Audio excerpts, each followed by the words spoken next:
live फैदो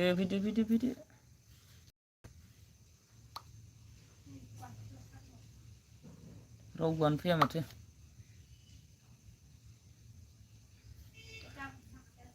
दे फैदो दे live फैदो दे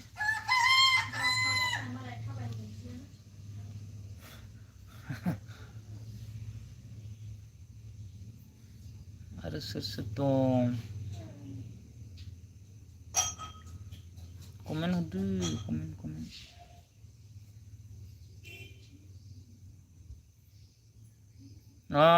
दे कमेन्ट जागायदो जोंना नोंथांमोन जारलासोलै दे कमेन्ट हरबाय माथो नै ओइ मायाव थांखोब्रा मायावमोनलाय मायाव थुयोमोनलाय रिप्लाया माबाया रिप्लायलाय बावदोसो आरो हरबाय नैलै अखा बोथोर दङ मा खालामनो होनबा जिरायना दङ नै माबायाव आंनि बे अफिसाव जारलासो हरबाय नोंथाङालाय बहा दं खोन्थादो हरबाय बहा दं हरबाय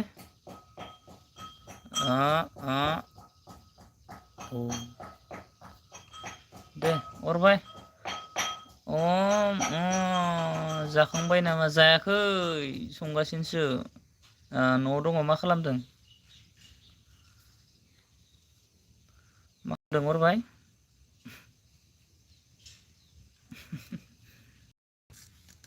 जोंना हरबाय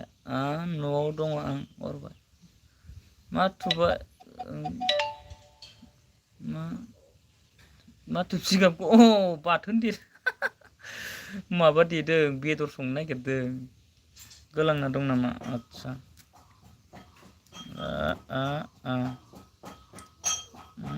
थेंक्स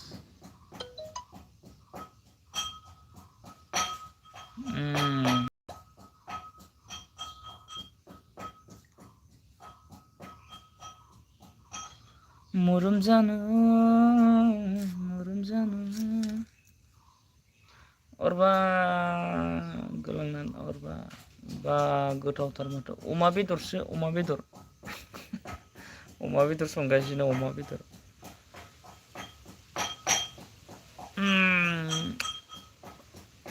नोंस्रालाय मा मैगं जाखो अरबाय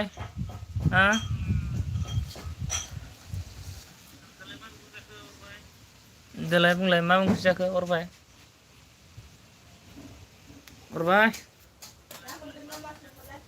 ना मोनदोंना मोनाखै नोंसिनिथिं दै देरदोंना देराखै अरबाय ना मोनदोंना मोनाखै कमेन्ट आजा दालि जल सयाबिनसो थिगानो मोजाङानो दैसाया देरदों दैसाया देरदोंना ना मोनदोंना मोनाखै ना मासलि मिलायगि नै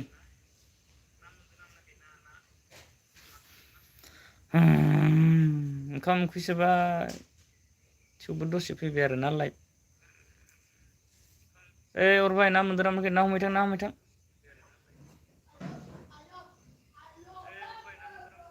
जाव मछली पकड़ आं नामायहैयाखैलै नागिरहैथां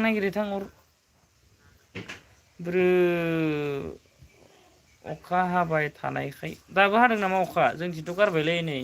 जोंथिं गारबाय अखायानो गैला अखा हादोंना हायाखै मा इक' जादों मबाइला जानोलै आं मिथियालै इक'आ माबोरै जाखो इक' जादों मोनदोंना इक'थ' बोरैथाय आंबो मिथिलायलाङालै बोरै माबायदि इक' जायो मायाव थुबा जायो लायगा बोरो डाबल खोनादों नंगौ नामा मिथिलालै आङो माबोरै डाबल खोनाखो माने खनसेखौ खोनायाबा खनसेखौ खोनानाय बेबायदि खोमालै आंना जारलासोलै आं गाबोन थांगासिनो अरबाय कालारावनो एकदम बादालि बारिनि भिडिअ लायनो थांगासिनो आं गाबोन बादालि बारिनि बादालिफोरखौ साफायनो नामा जागोन ना जाया बोरो कमेन्ट आरो बोरो फै दे जागोन दे थांगोन आं गाबोन थांगोन बोथोर मोजांबा थांगोन दे खिन्थु बोथोर गाज्रिबा थाङा आं दा गेरेन्टि होनो हाया माने बोथोरखौ नायनासो थांनो हागोन आरो बे माबाया बिदि भाया मा खालामदों बेलाय लाइभआव थायाखै माथो बेस्थ' खोमा ना लाइक अभी दे दो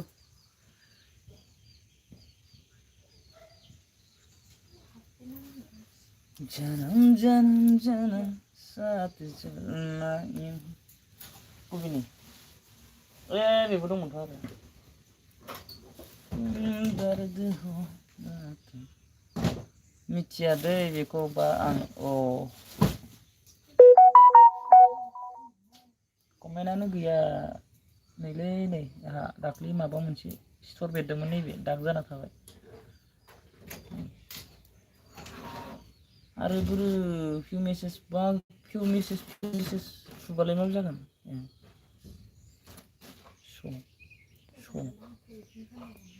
माथो फिउ मेसेज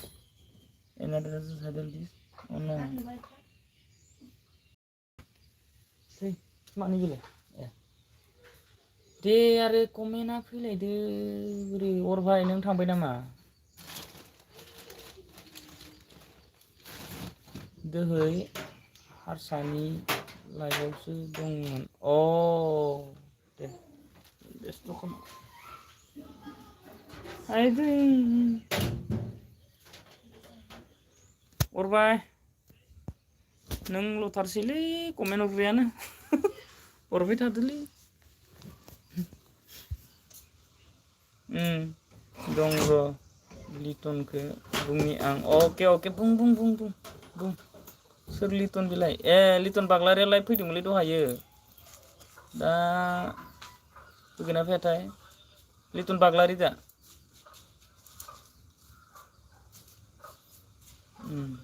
ओइनि माबा this message is help for review न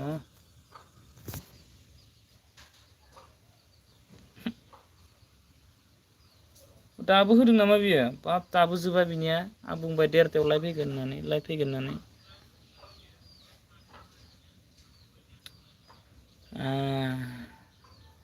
बोरो मा खारजोबखो मानसिफ्रालाय फैलै 50-60 जनसो फैलाय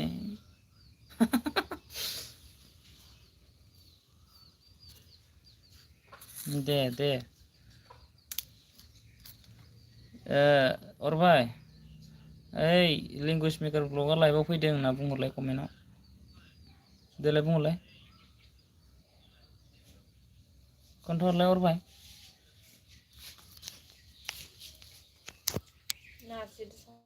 माखो दै जाया नारजिजों गोरानसो जालुबैदों ब्लग विथ साया हाय गाइस हाय साया माबोरै दं थेंक इउ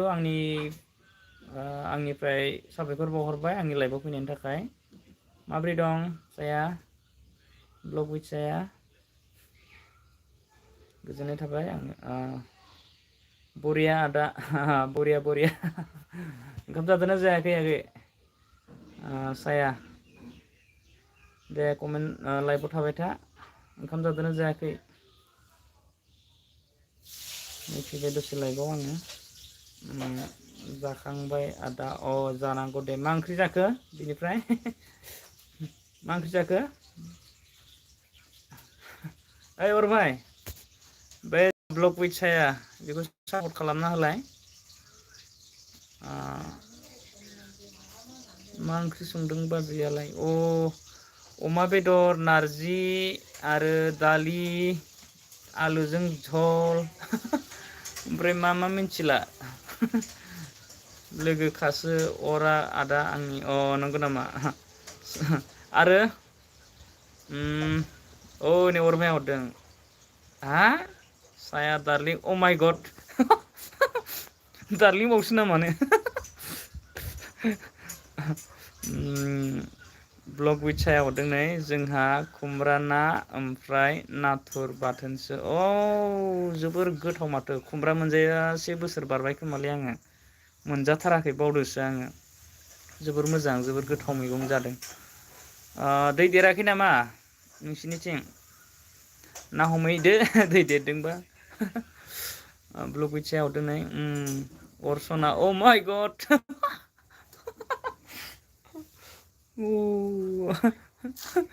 अ माइ गड नै अरमाया रिप्लाइ खालामदों मा ओंख्रि जाखो दार्लिंनो साया दार्लिं अरबायनि दार्लिं साया खुमब्रा ना अर सना खुमब्रा ना आरो अर सना देरदों बाना जाना दं बिराद दुखुनांथाव बाथ्रा दा खैदिनमान बानायानो जाबाय थासिगोन 18 थारिखसिम अखायानो फैबाय थागोन नालाय आरो बारहुंखा सारअन्थाइ फैगोन जोंनि बेयाव दा एसे हुसियार थाबानो जाबाय बाहेरायाव बारा ओंखारनाङा नैबे 18 थारिखसिम फुरा माने दैबाना जागोन आरो बिथिं बारहुंखा बारगोन सारअन्थाइ गावगोन आरोना खोन्थाहरखाबाय आङो अर भाई गोथावानो माथो दार्लिं अनसुमा बसुमतारी अर लागाव लागाव अर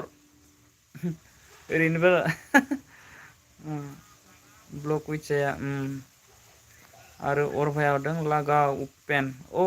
उपेन जा बानायसोसो माथो ना अनसुमा बसुमतारी जा बानायसोसो ना ब्लक उइथ साया हरदों अके आदा इउ खोन्थानायनि थाखाय अके एसे हुसियारि थाबानो जाबाय आरोना अरभाया हरदों लै बेनो अनसुमा जा बानायसो आंनि भागिनसो आरो सोर दं नेक्स्ट फैदो थाबैनो हरदो कमेन्टफोरखौ आंबो नेनानै दं नोंसिनि कमेन्टखौनो दे कमेन्ट गैला माथो एसेयावनो थाद'बाय ब्लक उइथ साया अरनि अरिजिनेल नामा मा आदा मिस्टार अर भाई नोंना दार्लिंआ सोंहरदों नोंनि अरिजिनेल गामिया मा होनना सोंहरदों दा नोंनिफ्राय पारमिसन बिबाय आङो खोन्थानांगौना खोन्थानाङा नङाबा गाज्रि मोनगोना बे आं खोन्थायाबा साया आंनि लाइफआवबो थानाय नङाबो जानो हागौ नोंना नङा आगै दे अरबाय नों बुंदोल' हा खोन्थाबावा दे खिथा दे अरबायनि गामिया आं बुंनोसै जों एखेेलगे गामि आरोना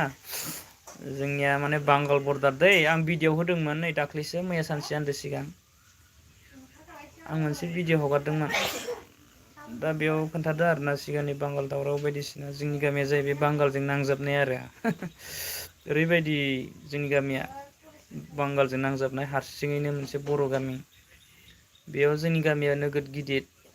106 घर दङ दाबो जोंनि गामिया 106 घर बे गामिया जाबाय जोंनिखौ ओरैनो लिरनायाव डकुमेन्टस मथे फाकिदिया होनना बुङो आरो फाकिदिया पस्ट अफिसा इक्राबारि आरो थानाया रौता डिस्ट्रिक्ट उदालगुरि साया हा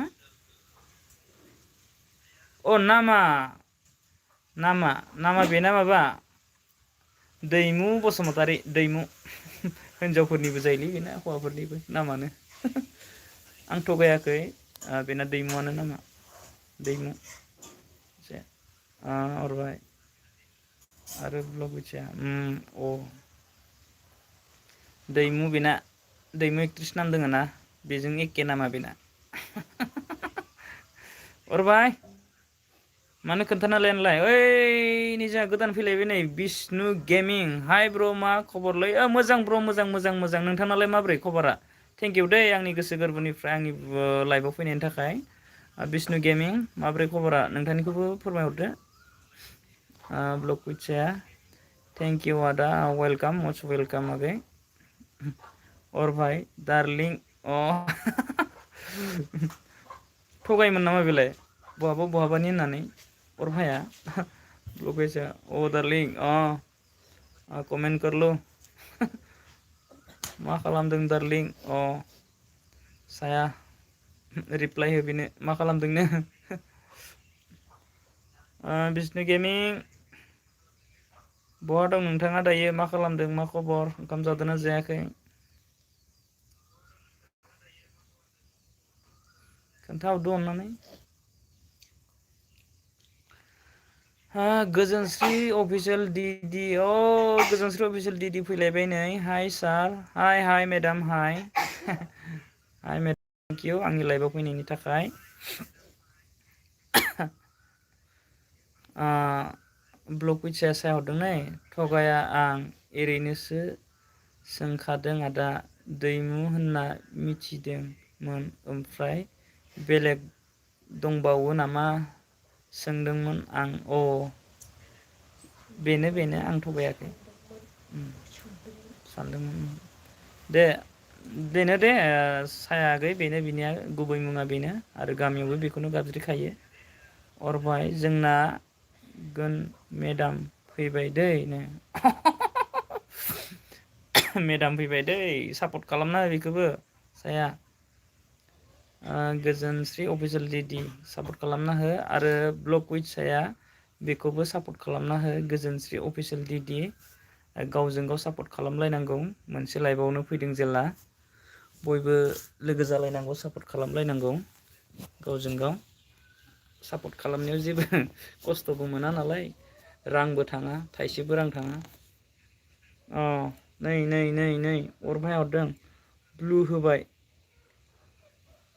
ब्लु होनाय ब्लुखौबा बोरै होयो आं मिथिलायलाङा इउटुबाव थांना सार्च खालामना नायदोलै आं ब्लु होनो रोङा लाजिंसिंसो बिष्णु गेमिं हरदों नै अरबाय मा खबर मिस्टार अरबाय प्लिज रिप्लाय हिम मिस्टार अरबाय गोजोनस्रि अफिसियेल डिडि हरदों हाय गाइस बयखौबो बुंदों नोंथांमोनखौ बयखौबो बुंदों आंनि जायफोर लाइभआव दङ बिथांमोनखौ गासिखौबो बुंदों आरोना जोंना गोजोनस्रि अफिसियेल डिडिया ब्लग उइथ्साया जादों बिष्णु दे खालामदो आंखौ दे बिष्णु इउटुबाव थांदो सार्च खालामदो आरो साबसक्राइब खालामना होदो थाबैनो बारा गोबाव खालामनाङा ओइ र' आरो साबसक्राइब खालामहैनानै ओमफ्राय आंनि लाइभखौ गारनानै थांनाङा दै बावदोंसो आङो बुंनो सोरबा दाननानै सार्च खालामनानै लाइभआव थायाना अरभाय गेजेरावनो दं बिष्णु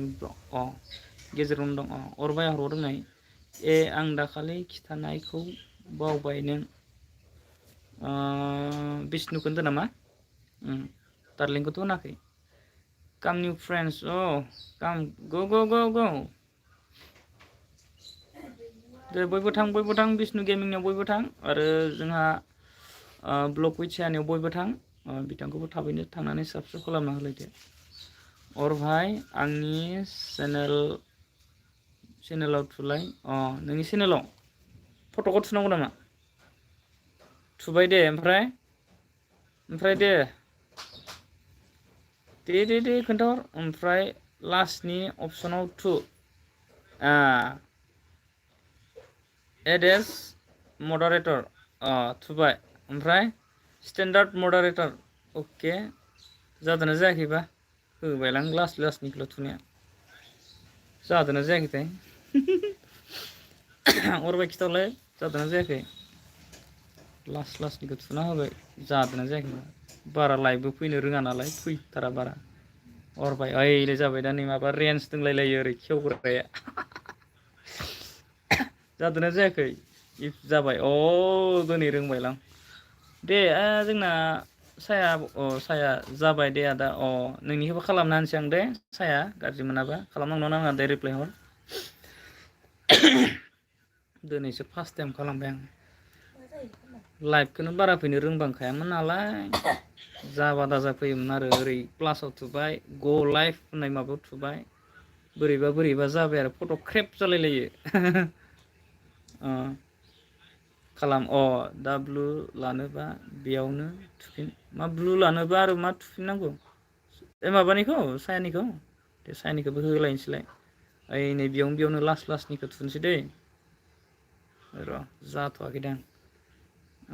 ब्लग्स विथ साया इज नट स्टेन्डार्ड जासिगोन खोमा र' नायनि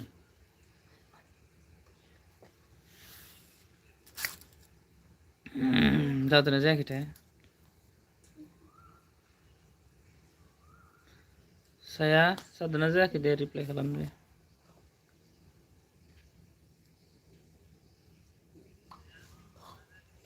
दे खालामदो ओइ अरबाय ओइलै जाबाय आंबो रोङामोन आदा ओमफ्राय अर मोनासो फोरोंबाय आंखौबो अरबाय बरिया खामानि मावदो नोङो बेबायदिनो फोरों दानि गोदान इउटुबारफोरखौ फोरोंजोब अरबाय नङालै सोरबा थांनो होनबा ब्लुखौ लाखिफिन बेयावबो आरो माबा मोनसे जाबावो नामा ब्लुखौ लाखिफिनबा मा जायो मा थुनांगौ बेखौ लाखिफिनबालाय ओइ जालिटन बाग्लारि फैदो दै हेल' सालथे हाय सालथे माब्रै दं नोंथाङाथ' लाइभआव बिराद गोबाव थाबाय आंनि लाइभआवबो थादो नोङो नङा होमबा दसे सम खामानि गारनानैब्लाबो बेसेन गोसा समखौ गारनानैब्लाबो दसे सम थादो लाइक दान लेटन बाग्लारि अके लाइक दान अरबाय नङाबा वाट टाइम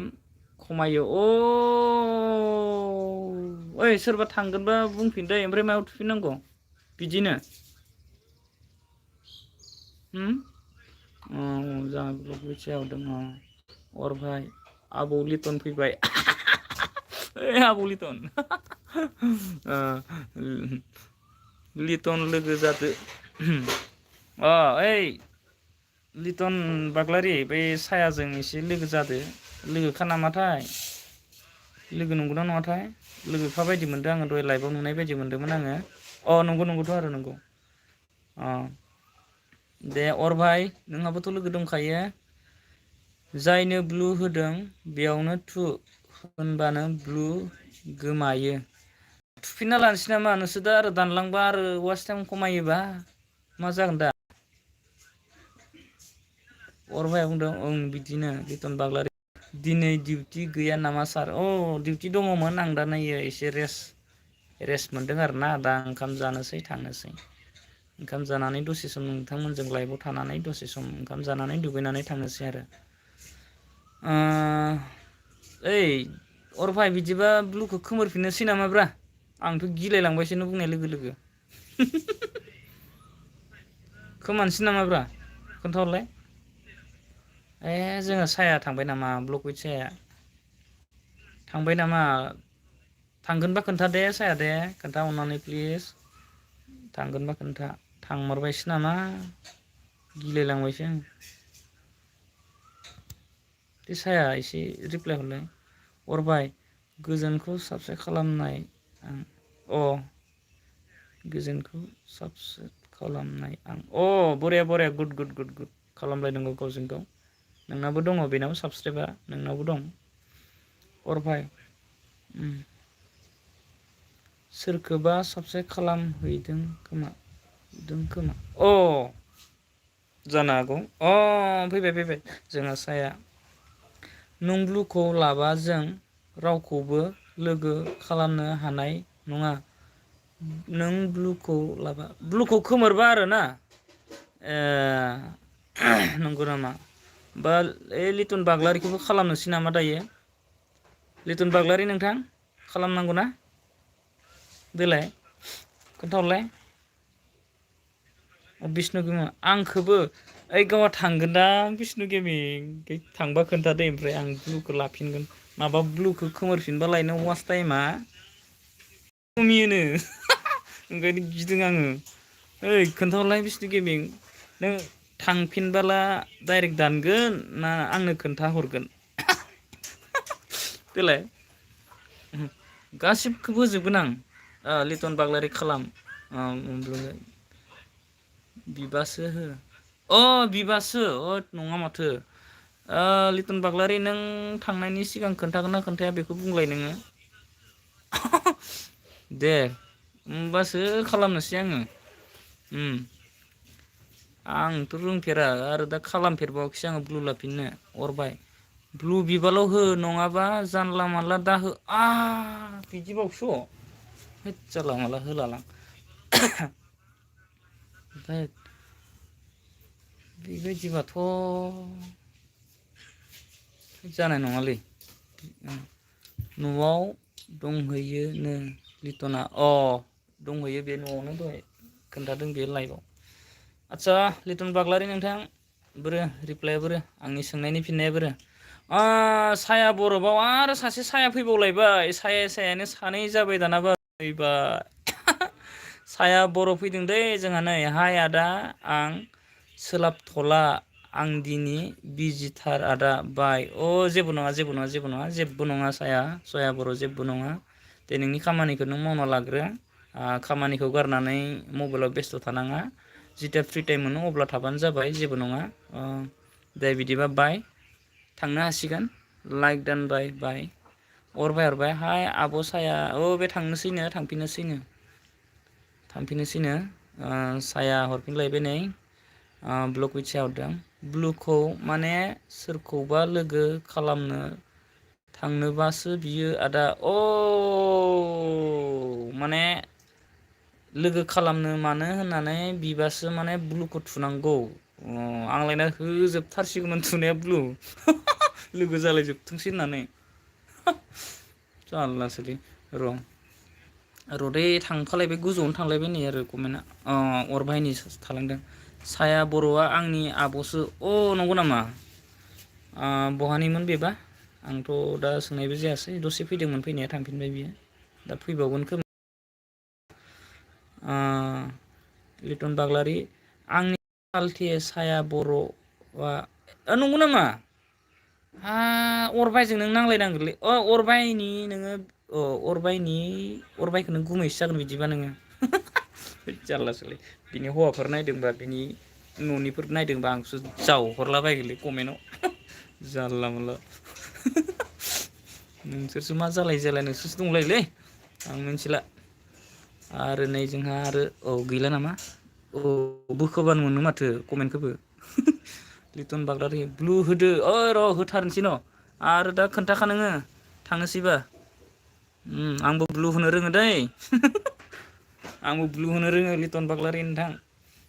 जाबाय नों नायदो ओइ जे साया बर'आ फैबाय हाय आगै अर बाय जेबो रिप्लाय होथ'ला दे आगै बाय अरबाया नुबाय जानांगौ दा नों खोन्थाहरदो अके आब' साया बाय बाय साइनखौथ' ब्लु होआखै न' दे थांथोंसै दे खिन्थु बै ब्लक उइथ साया थांबा खिन्थु आंखौ खोन्थानांगोन दै नङाबा मस्ट टाइम कमियोबा आंहा लस जाथारोना सापर्ट खालामनायनि जेबो ओंथियानो गैया जायोना सापर्ट खालामनायनि भेलुआनो थानाय नङा ओंखायनो बयखौबो बुंदों जायफोरखौ ब्लु होदों नोंथांमोना गासिबो आंनो खोन्था बिनि उनाव थांनो हागोन आं ब्लुखौ खोमोरफिननायनि उनाव ब्लुनिफ्राय गुफुराव फैफिनगोन आरो ना मा लोगोफोर गुफुराव लाबोफिननांगोन आरो ना ब्लुनिफ्राय जोंना सरनजित दैमारि फैदों नै मा खबर मा मैगं जाखो सरनजित दैमारि आंथ' दायो जाथ'वाखै संबायसो थादों माने दायो मा बुंगोनब्ला मोनबासो जागोन मोनबाबो जाथ'बावा आङो नोंसोरजों लाइभ दसे थाबावनानैसो जागोन आङो आंबो खम नङा थाबाय था बिदिनो लाइभआव थाबाय था दे सरनजित दैमारि बोरो मबेयाव थाबथादोंमोनलाय नागिरना मोनला नै ब्लक उइथ सायानि थालांदों बिष्णु आं नोंखौ लोगो खालामना फैबाय बिष्णु दङ दा लाइभआव बिष्णु बेखौ लोगो खालामबाय नोंखौ ओमफ्राय नोंबो लोगो खालामफिनदो ब्लक उइथ सायाखौ थाबैनो दानो आरो नै ब्लक उइथ साया बेक खालामदै mister Bishnu gaming black Bishnu बेक रिप्लाइ खालामफिन नोंखौ सापर्ट खालामदों बिष्णु गेमिं साबसक्राइब खालामना होबाय जानांगौ दा नोंबो ओइ नै अरभाया मा हरलायखोलाय साया दार्लिं बिदिसो होमबा अरभाय ब्लक उइथ साया खोन्थागोन दे आदा खोन्थागोन औ खोन्थामार आयौ आं दासो मिथिबाय हस्सानो लगैसो बेसे जाखो बस्थाना नोंना सोरनिखौ होनदोंबा आंनिखौ होनदोंना आगै आंनिखौ होनदोंबा दे आं खोन्थागोन आंनिखौ ना सोरनिखौ ओमफ्राय नै अरबाया मा दार्लिंनो मा साया हरदों दार्लिं अर दार्लिंनो मा खालामदों दार्लिं आदसा लागाव लिटन बाग्लारिया हरदों नै साया बर'आ आंनिसो सालथे मैया गुवाहाटि कर्ट मेरिज खालामबाय आं लागाव लागाव दा नै ब्लग बैसा होदों ओरैनो दं अर दार्लिं बिष्णु गेमिं ब्लग उइथ साया थेंक इउल' नङा नोंबो खालामना होदो बेखौ सापर्ट खालामना होदो बिष्णु गेमिं नोंबो खालामफिनदो आरो अरभाया हरदों नै अखा हायाखै नामा दार्लिं दे खोन्थालायदो सोरनिथिं अखा हादों सोरनिथिं अखा जायाखै आरो आं मोनसे रिकुवेस्ट खालामनो नागिरदों दा आंनि जायबाव जायफोर दङ जायफोर कमेन्ट हरदों दा बयनिबो जायगाखौ दे गावफोरखौ खोन्थाना दे कमेन्टआव दे आंना जाबाय उदालगुरि दै बे अरभायजों दे बयबो खोन्थाना लादो बिष्णु गेमिङा बहानि जाखो ब्लक उइथ साया बहानि जाखो लिटन बाग्लारिया बहानि जाखो दे खोन्थालायना लादो दे जिल्ला गामिनि मुं आरो पुलिस थाना बे मोनथामखौ खोन्थाबानो जाबाय ब्लक उइथ साया हरदों नोंखौनो सोंदों आं आंखौ ने आगै आंना वाच टाइमखौ मा बुंनो माने खोन्थानोबो लाजिलायलाङो आङो माने 32ल'सो जादों 8 नांबावगौ आरो मोनसे खोथा नै साया नोंनाथ' 1.88 प्लास जाबाय नामा साबसक्राइबारा आरो वाच टाइमा नोंहा जुदि 3000 जादोंबोला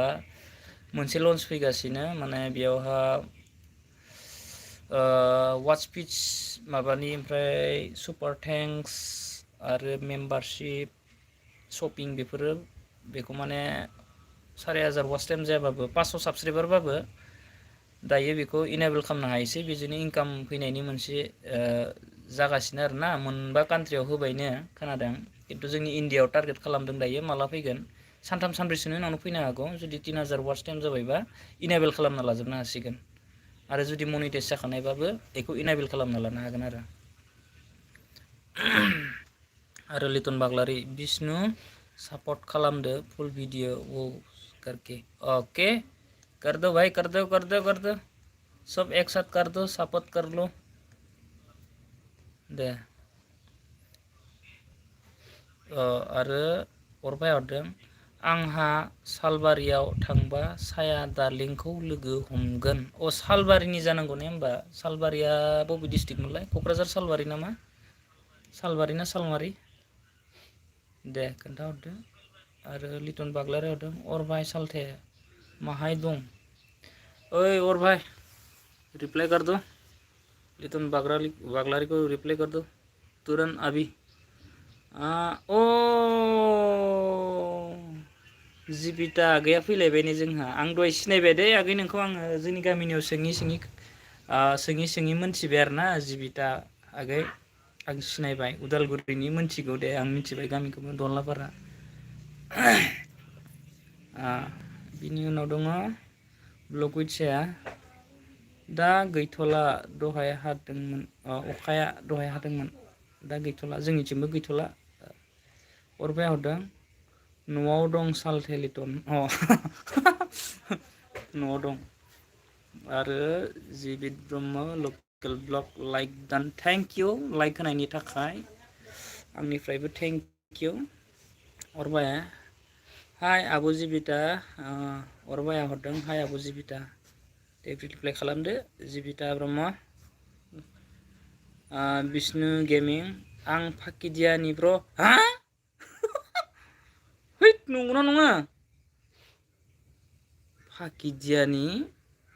सोर जाखो नोंबा बिष्णु गेमिं फाकिदियानि थै नङा खोमालै थगायदों खोमा आंखौ दे आरो जिबिता ब्रह्म ब्लग हेल' अर बायाखै हेल' हेल' हेल' लागाव दे आंनिखौबो थाबनो पास खालामना होदो लोगोफोर दानिया 500 साबसक्राइबारबानो ओमफ्राय 3000 वाट्स आवार्स जाबानो माने इनेबल खालामना लानो हायो बिनिफ्रायनो इनकाम खालामनो हायोसै आरोना बेबायदि अपसन माने लन्च जागोन आरोना बे केदिनमाननि उनाव बेलेग कान्ट्रियाव जाबाय बिथिं जापान जाबाय करिया जाबाय आरो बहाबा बहाबा जाबाय आरोना दा जोंनि इण्डियाआव जागोन सिन्था खालामनांला एबारो दा वाच टाइमखौल' बारायना लादो 500 साबसक्राइबार थाबैनो जाखायो मोनसे मोजां मोजां कन्टेन्ट लाबो जायखौ अडियेन्सआ नागिरो अडियेन्सआ जायखौ नायनो बियो बेफोर कन्टेन्टखौ होसो खिन्थु आंहा सम गैया बेखायसो आं माने हास्लाबा आरोना जि कन्टेन्ट रिसेन्टलि ट्रेन्डिंआव सोलिदों बेखौ बयबो नायनो लुगैयो बेखौ माने थाब थाब होसो अब्लानो जेबो नङा इउटुबाव ग्र' जानाया जेबो नङा आं लामाखौ नुहुरो खिन्थु जोंसो सम होनो हाया डिउटियावनो थानांगौ जायो बेखायनो नोंसोरखौ बर' हिसाबै जोंनि गोदान जाखांफु इउटुबार हिसाबै आंबो जाखांफु इउटुबार थेवबो नोंथांमोनखौ आङो खावलायदों आरोना दायो माने ग्र' जानो जेबो बोलो नाङा जिहेथु अडियन्सनि फारसे गोसो बोहोनो हानाय जिहेथु टपिकनि सायाव अडियेन्सआ नायनो लुगैदों जिथु जाथाय जादों बेखौ नायनो लुगैदों बेखौ थाब थाब होसो होबानो बास आरो कमेन्ट फरायलायदिनि लोगोफोर लिटन बाग्लारि सालथे मान्थस जाबाय माथो पार्टि होआसैमोन आं होदोंथ' भैरबखुन्डआव दाख्लै थांनाय सानदेआव होदों आं होदों नोगोद गिदिर होदों आङो 70-80 प्लाससो जादोंमोन नामाथाय बेयाव गासै जिबिता ब्रह्म हेल' अर बायाखै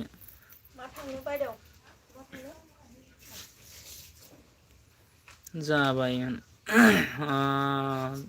ब्लग विचाय हरदों जाबायमोन 3222 जाबाय आंना ओमफ्राय आं जेबो रोङाबा दा मा खालामनांगौ खोन्थादो दायो नोंहा साया ब्लग विचाया आं खोन्थानि नोंहा दायो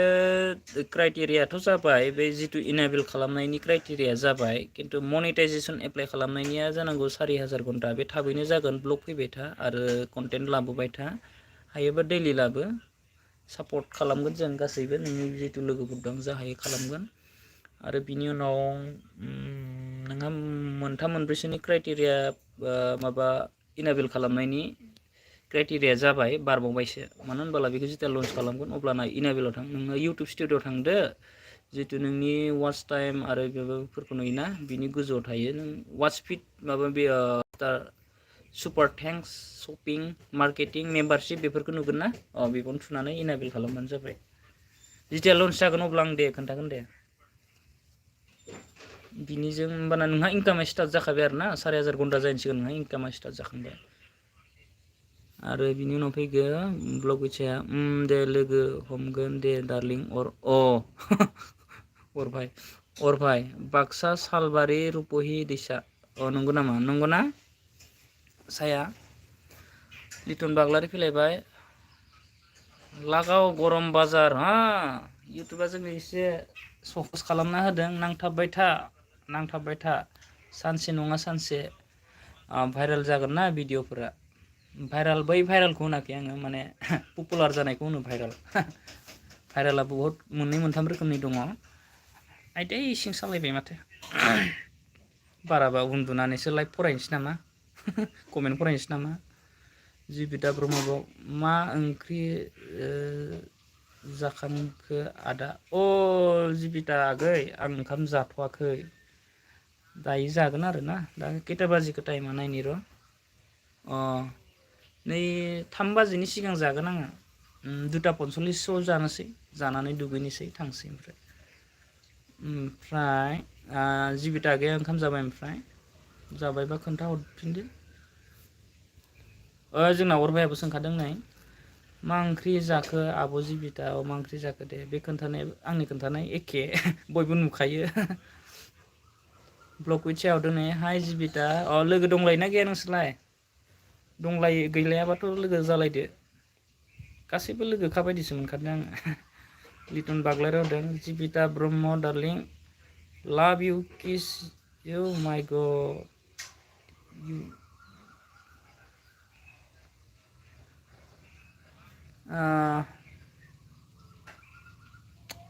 मा बुंगोन आं बे ससियेल मिडियायाव बेफोरबायदिखौ बाहायिया मोजां नामा आंनि फारसे आरो जेबो नङाबालाय नङा पार्टि होदो पार्टि होगोन जिबिता ब्रह्म ब्लग लिटन जालासो अरबाय हरदों मा पार्टि रा जोंहा जाखाबाय ने अरबाय दाख्लिनो गुटका मास्टारजोंबो लोगो मोनबावबायसो ने जोंहा आरो जोंहा दङ अरबाय हरबावदों नै बे लिटन आंखौ सुपार खालामबावा सोरो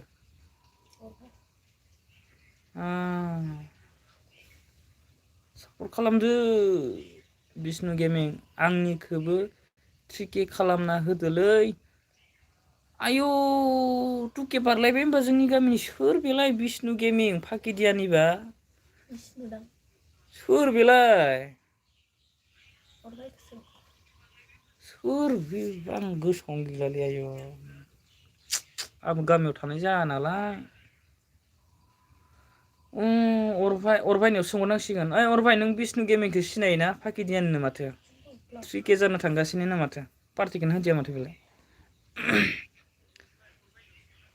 अरबाय हरदों लाइफ टाइमाव नाय रा बेसां जाखो लाइफ टाइमाव नायनो माखौ जिबिता ब्लग लकेल ब्लग जिबिता ब्रह्म हरदों नै अर भाई जोंहा पनिर आलुसो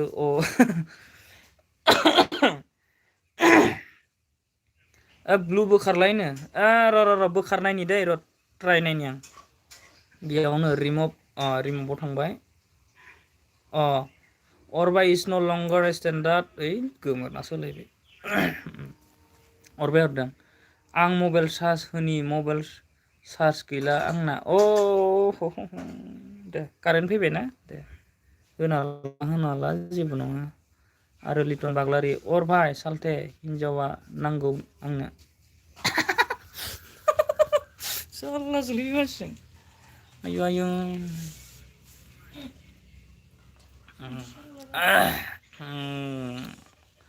ओइ ब्लग फैसा हरदों नै जागोन दे आदा आंखौबो फोरोंबानो जाबाय फोरोंगोन निस्सय फोरोंथारगोन दे आरो दंबावो ब्लग फैसाया नंगौ अरबाय हरदों जाबायथ' आरो जिबिता आगै खारबाय नामा ओइ सोर ब्लु लादोंमोन थांनायनि सिगां अननानै खोन्थाहरलायदो दे सोर बहानि जाखो आंथ' दहाय सोंहरदोंमोन दा एड्रेसखौ खोन्थाहरलायदो दे मालाबा बेरायनो थांबोला लोगो हमलायनांगौ ब्लग बानायनांगौ जायोना जाबायथ' दे अरबाय थेंक इउ सार्सखौ होना लादो मेंलायलायोलै आंना लाइभ फैबोला माबा उदै सालायलायो सिं सालायलायो जेरबा सालायलायो ओमफ्राय नैबे गारामाया हब्राजोबो आरो दे आरो लाइक होनानै थांजोब बयबो लाइकखौ होथारनांगोन ना नोंसोरो लाइकखौ होदोब्रा दे आरो प्लिज कमेन्ट दे आं फरायनो लुगैना हामथारला दे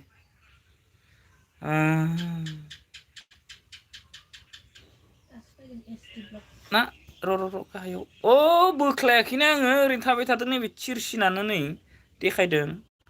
जिबिता ब्रह्म ब्लगाव हरदों नै दानबाय बियो अरबाया हरदों सोर जाखो मिथिया आंबो नंगौ नामा बोरैथो जों गामिखौ मिथिगौ फाकिदियानि ना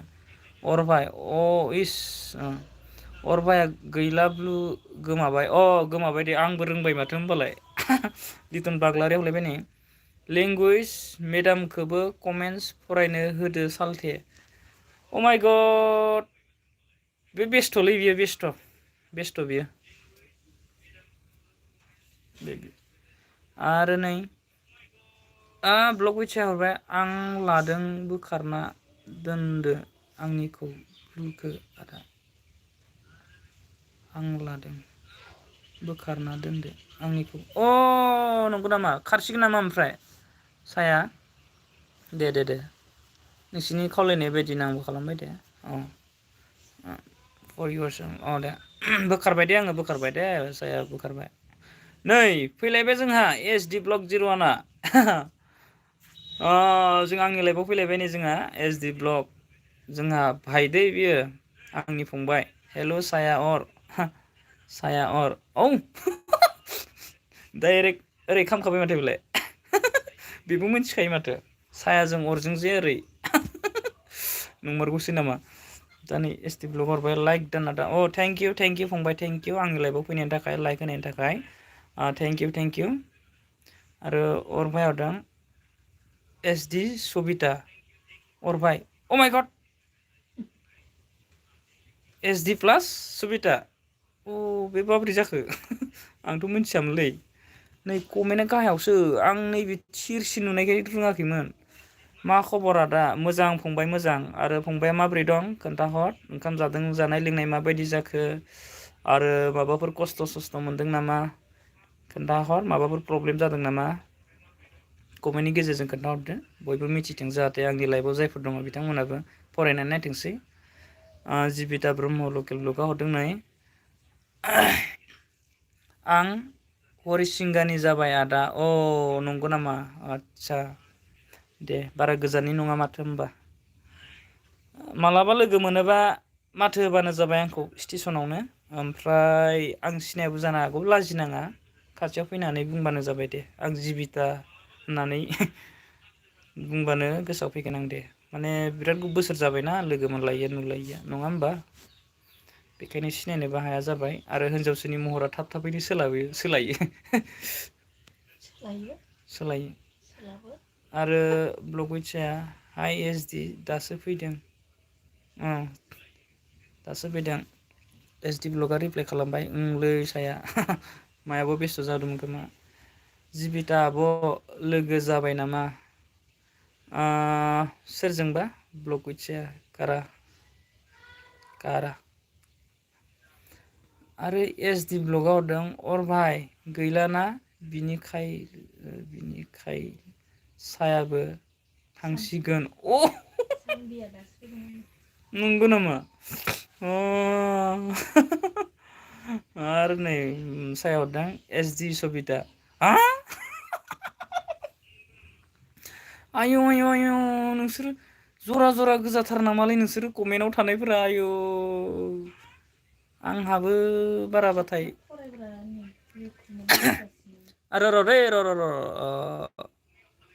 एस डि ब्लकआ नङालै आदा दे मोजां आदा दे मोजाङानो जानांगौ लिटन बाग्लारि ब्लु बोखारदो सालथे थाङो गारथ'ना थांथ'ना आं ब्लु खोमोरबासो थांदै नङाबा माबा जायोनो माथो जारलासो थांबाय र' दसे थानानै थांदोब्रा मानथो इमान हाखु दावराव एस डि ब्लकआ आदा नोंखौ सिनायाखैनो जिबिताया आदा हा जिबिताया सिनायो आंखौ सिनायो दहायो लिटन बाग्लारिनि कमेन्टआव सिनायबाय आंखौ नाम साम गुबै गासैखौबो मिथिजोबो बियो सिनायो बियो सिनायो आंबो दाबो सिनायबाय माथो नुबोला सिनायनाय नंला खिन्थु दायो गोसोआव फैबाय आरोना मानसिखौ खिन्थु महरखौ नुयोबोला बे नंमारगौना नंमारामोन बेबायदि कनफिउस जागोन आरो आंना ब्लक उइथ नैबे जाफैलायबाय नै साया होना नों मा खालामो आदा आं लासिं सिंसोलै आगै उनाव मिन्थिसिगोन नामा आं लाजिलायबो लाङो जब नङालै आंना जब नङा ओरैनो जास्ट स्टेसनाव प्राइभेट जिथु स्किमफोर फैयो बेखौ टेन्डार मारिना लायो आरो बेखौ सालायो आरो दा उनाव मिथिगोन सानबि फैलायबाय सानबि हाउ आर इउ दै लोंगौमोन आङो सानबी क्या कर रहे खाना साना खाएगी नहीं खा लो लिटन बाग्लारि खारबाय आं सालथे ओइ र' आं नोंनोबा मा बेबा जादोंना जायाखै माबायाबा खोन्थाहरलाय खारदोंना खाराखै माबाया ब्लुआ जोंहा आरो फंबाय सासे फैलायलायबाय नै आयौ फै गोजोननाय मोनबाय आं बयबो फै आयौ फंबायमोन गासैनिसिमबो आंनि फ्लाइं किस हरबाय नै आंनि लाइफआव फैनायनि थाखाय फ्लाइं किस हरजोब्बाय बयनिसिमबो हाय ब्रादार मा खबर जोंहा SD5 ब्लगआव हरदों जोंहा SD5 ब्लगआ आंनिनो फंबाय बेबो आं जोबोर गोजोनबाय बिदाखौ अरायसम बिसोरो सापर्ट होखाबाय थायो आं मिन्थिगौ बिथांमोननि फंबायमोननि कमेन्ट फैनायावनो आं मिथिगौ जे बिदाखौ जोबोर सापर्ट खालामो बिसोरो जोबोर अननाय दङ बिसिनाव आं मिथिगौ बिदा फंबाय सानै आरो बिथां अरभाय आरो बिथांमोनाबो आरो दा जिथु गोदानै फैनाय बिथांमोनाबो अनबाय थागोन होननानै आं मिजिंथिबाय दा नै ब्लग उइथ्सआ हरदों नै जोंहा फन रायलायनांगौ अरजों आंजों बे खारनोसै ओमफ्राय दे रायलायहर दे अरबाया चार्ज गैयानोलै बिदिबाया हरदों लाइट दान ब्रादार अके थेंक इउ फंबाय बिष्णु गेमिं इक्राबारिनि आं आइया नंगौना नङासो मोनबाय आं बे बिष्णु गेमिंखौ ओइ बिडि भाइ आरो SD भाइ बे बिष्णु गेमिंखौ सिनायोना बहानि नङा बायदि मोनथारदोंलां दा जोंहा SD भाइया हरदों नै जोंहा SDआ फंबाया साया आंनि बिनानोसो सबिताया नोंनासो अर भाइ नंगौना बिदि भाइ हरदों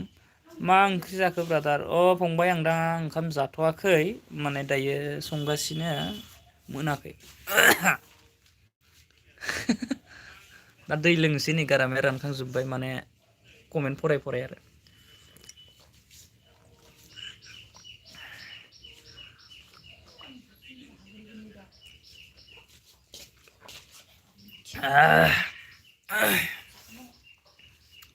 दा समा बेसेबां जाखो नायनि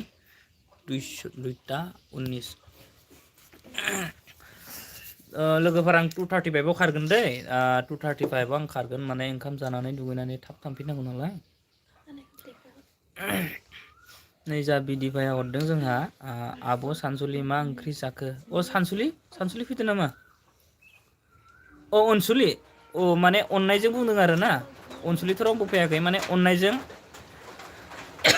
आब' अनसुलि होनना बुंबाय आरो ना बुजिदो ब्लग कुटसो हरबाय बिदि आगै मा ओंख्रि जाबोखो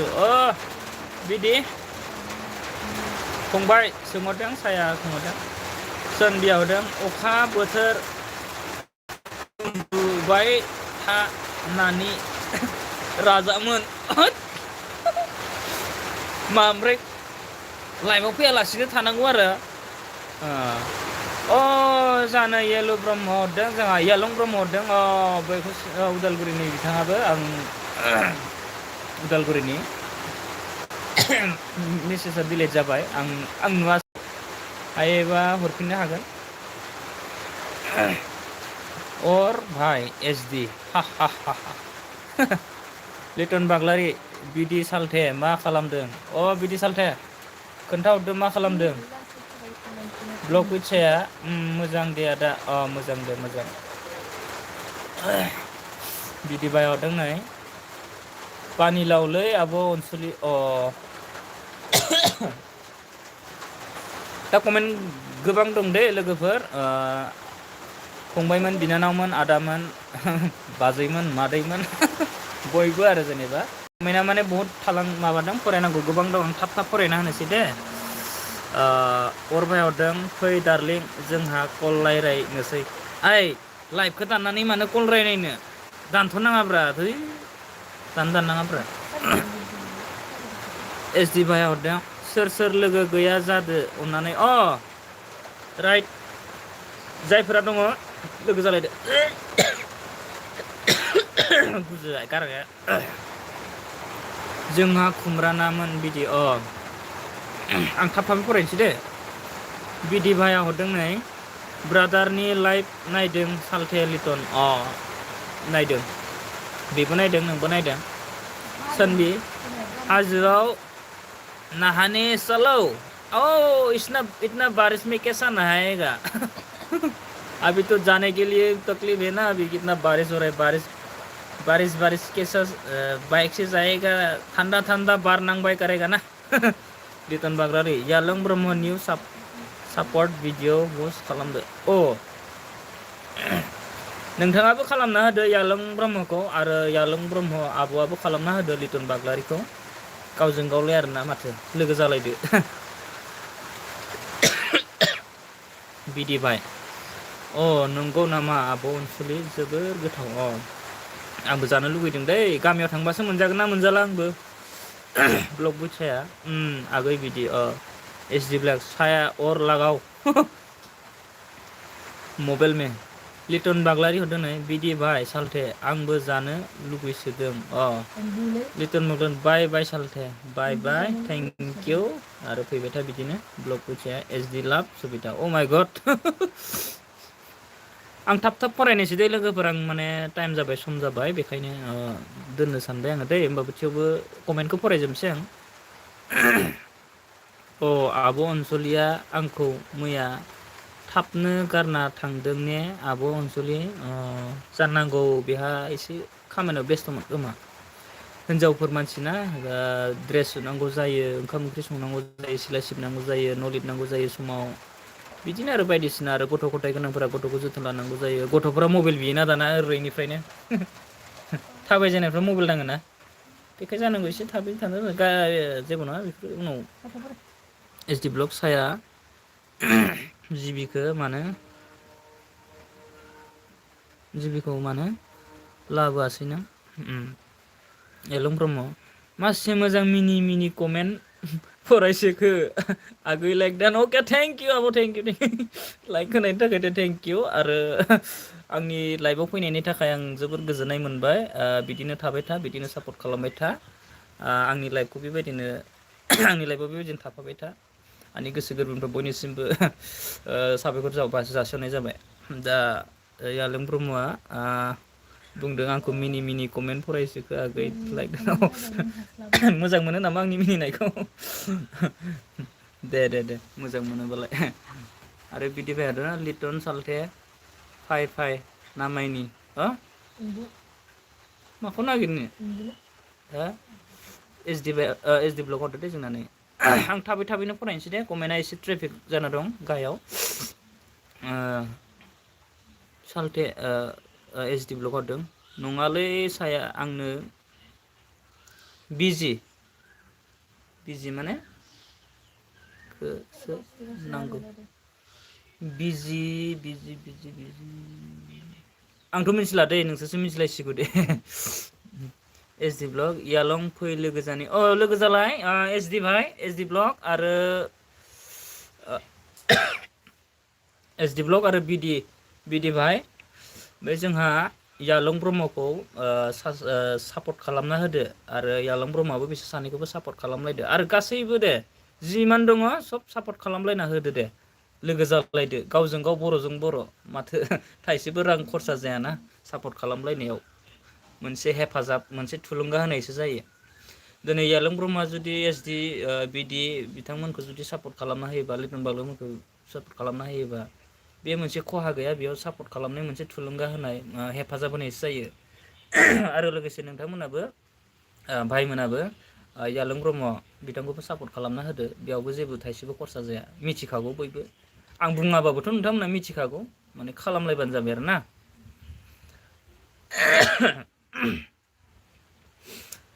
यालु फैलै लोगो जानि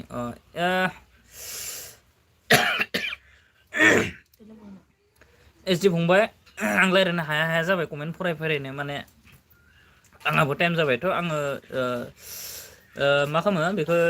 चेनेलनि नामा बेनोखा नालाय इउटुबाव थांनानै सार्च खालामनानै साबसक्राइब खालामनाल' होदो दे आरो जायफोरा खालामलायनो सरि आंखौ निमाहा हो माने मानो होनबोला आंहा माने समनि आंखाल आं थाब कमेन्टखौ फरायनानै माने दोनथ'नो सानबाय आरो ना टाइमबो जाना फैबायना SD5 ब्लु होदो आदा सरि आं बुंखाबाय आंहा सम गैया माने समा जाबाय नालाय बेखायनो होनथ'ला गाज्रि दा मोनसै जागोन लोगो जालायनो हागोन दाबो जालायनो हागोन नोंसोरो समायना दैमारि नै गोदान फैलायबाय लेंगुवेज मा खालामदों नोंलाय आं नै नोंसोरजोंनो लाइभआव दङ आङो नै रुमावनो दङ समायना दैमारि बहानिमोन समायना दैमारि आं सिनायनोस्लाबनो हायासै हायोबा खोन्थाहरदो कमेन्टनि गेजेरजों ब्लग उइथ साया फैबायनाय बिदि नोंनिया नै दै गिलाससे लोंबावनांगौ जाबाय नै गुदुं दैसो लोङो आं दे गुदुं दै देहाया मोजां नङा लोमजादों मैयानिफ्राय नंखाय सानदोंबा नै आं मुलि लाबोखादों नै गरसे दंबावो नैबे नै टेब्लेटखौ जागोन आं दायो गरसे दंबावो नै मैया सानाव जाबाय गरसे मैया हराव गरसे जाबाय आरो दा ओंखाम जाखांनानै गरसे जाबावनांगौ लोगोफोर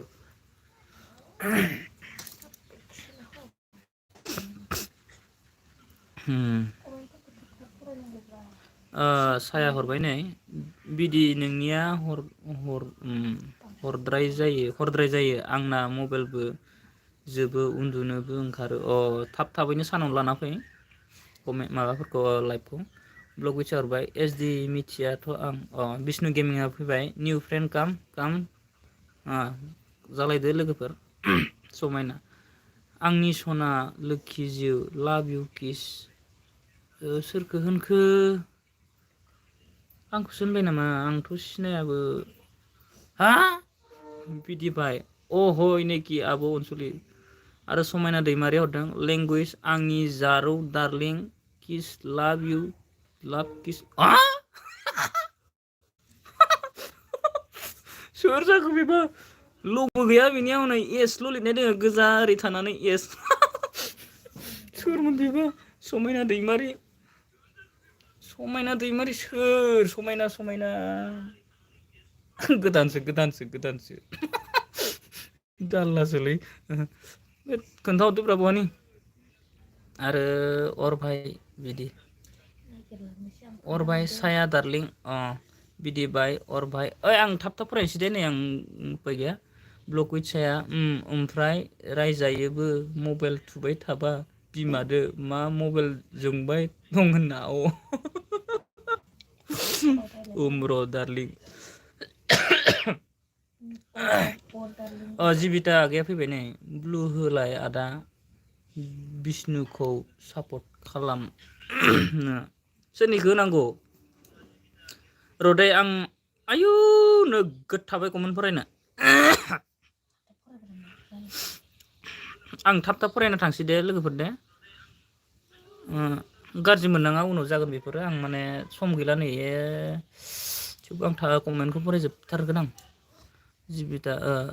गाज्रि मोना दे जिबिता ब्रह्म दे आं उनाव खालामगोन दे नङाबा चेनेलखौ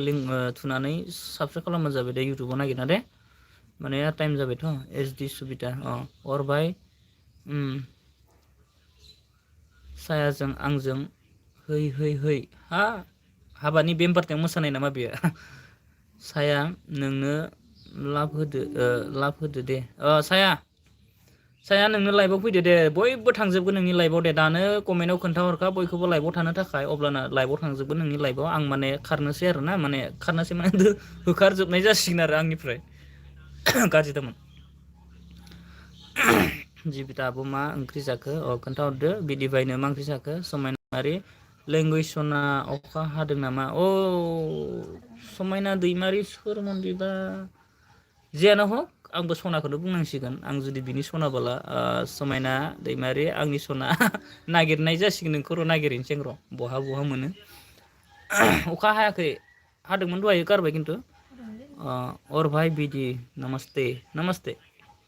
ब्लग फैसाया SD ब्लग थोस साया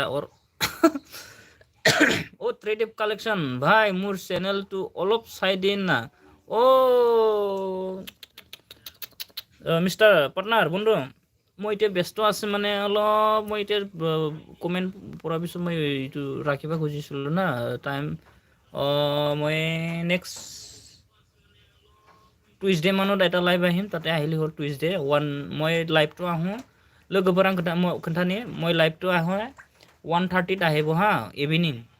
সপ্তাহত এবাৰ কৰি আহিম টুইজডেত আহিম হা আৰু ছানডেত মোৰ এটাকে গান আহিব আৰু না মোৰ গান প্ৰেক্টিচ ৰিহাৰ্চেল গানটো আহিব সকলোৱে চাব সকলোৱে ছাপোৰ্ট কৰি দিব চাব মানে सानडे आं मेथाइ खननाय लाबोगोन आरो मंगलबाराव लाइभ फैगोन आरो आं हा लोगोफोर आरो आदार्स डेआव माने आं मा होनो ब्लगिं लाबोगोन बिदि आरो ना नमस्ते अरबाय ब्लग बिचाया थोद सबिता एसडि अ माय गड अरबाय मा खबर बिदि ट्रिटिभ कालेक्सन भाइ भाइ सरि जिबिता ब्रह्म लकेल ब्लग आलु पानिरसो बिदि आगै अरबाय बिष्णु आंखौ सापर्ट खालामलायलाय नै आं दा माने कमेन्ट फरायगासिनो दा माने आं दोनथ'नोसै अरबाय लागाव अखा दामब्रा लागाव अखा हादों जानांगौ अरबायनि गामियाव दै लोंना हो लोंगासिनो बाय नै दै गुदुंसो मुलि जागासिनो फंबाय मैयानिफ्राय लोमजादोसो आं दाबो देहा सुख गैया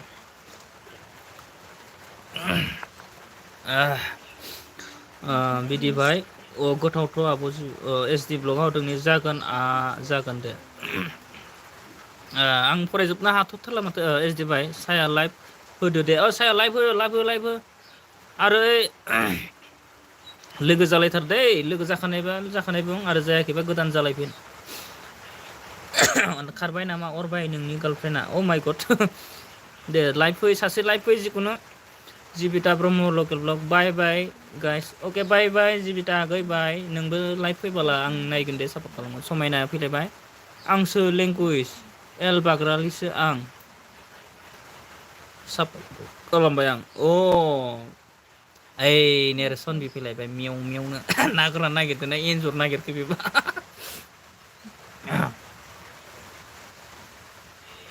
थ' गाइस आं दिनैनि बे आंनि लाइफखौ आं बेखिनि दोनथ'नोसै मानो होनबा समाबो बारबाय आंहाबो देहा सुख गैया गुजुगासिनो दै गिलासनै लोंबाय